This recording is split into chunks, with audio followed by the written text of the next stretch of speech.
This video is intended to give you a general understanding of how to perform certain adjustments or replacement procedures related to the steering system. This video, like the service manuals, is intended to be used as a reference by mechanics who have been trained to repair and service steering systems used on commercial vehicles. Prior to making a repair, refer to the appropriate service manual for additional information. Service-related information may be found on our website at www.trucksteering.com. Take all the necessary precautions to ensure both your safety and the safety of others around you. If you are not sure how to perform a procedure, consult your authorized TRW technical representative. The following method uses the power steering pump to force out the input shaft seal. To use this procedure, the pump should have a minimum of 1500 psi available. This process is quick and easy and can be done without removing the steering gear from the vehicle. Do not use a screw to remove the input shaft seal. Using this method could damage the sealing surface in the valve housing, which will create a leak at the input shaft seal area. Do not mix fluid types when filling the system.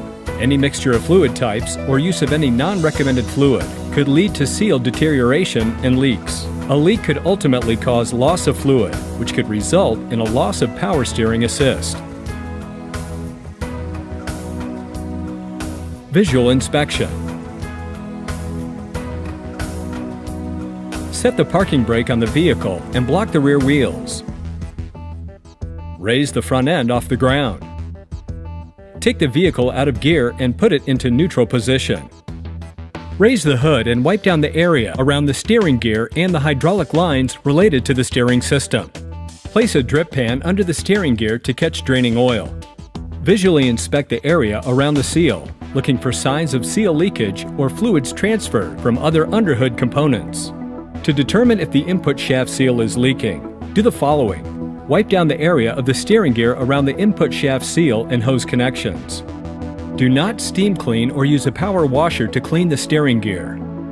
With the vehicle parked and a temperature gauge inserted in the reservoir, observe the input shaft seal area and hose connections while running the engine and steering the vehicle for 5 to 10 minutes.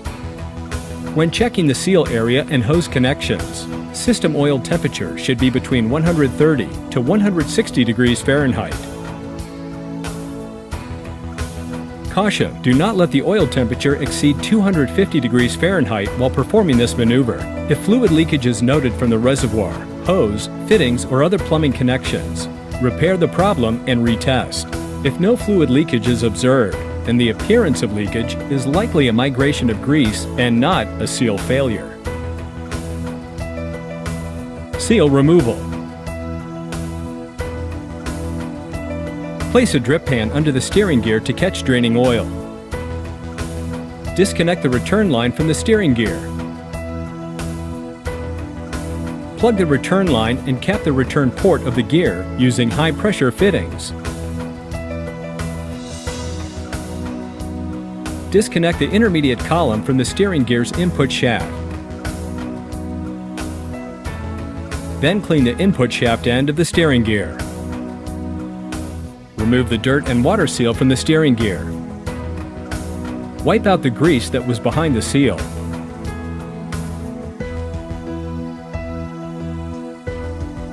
Insert a small screwdriver into the notch formed in the end of the spiral retaining ring. Remove the retaining ring. Be careful not to scratch the bore with the screwdriver. Slip the intermediate column back onto the input shaft with the pinch bolt installed but not tightened. Tie a clean shop towel around the input shaft area to reduce oil spatter. Check the reservoir and add fluid if necessary until the level is at the full mark. Now, to force the seal out, put the vehicle in neutral and briefly bump the engine over. If the engine starts, turn it off quickly.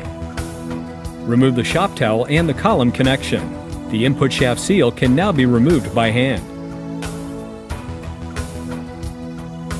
Seal inspection.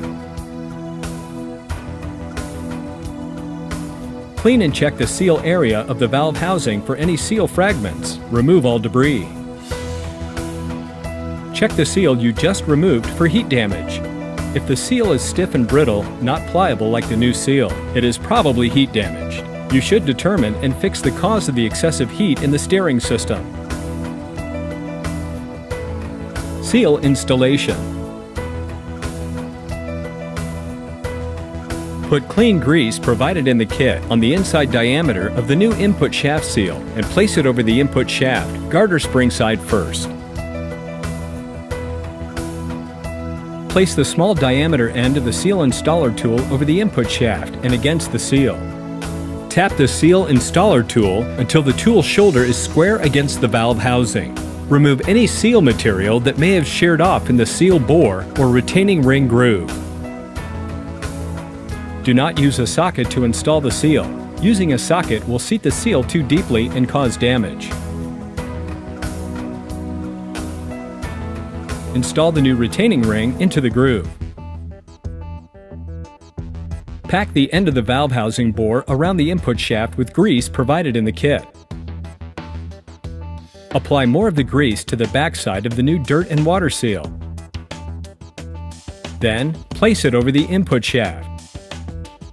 Seat it in the groove behind the serrations and against the valve housing.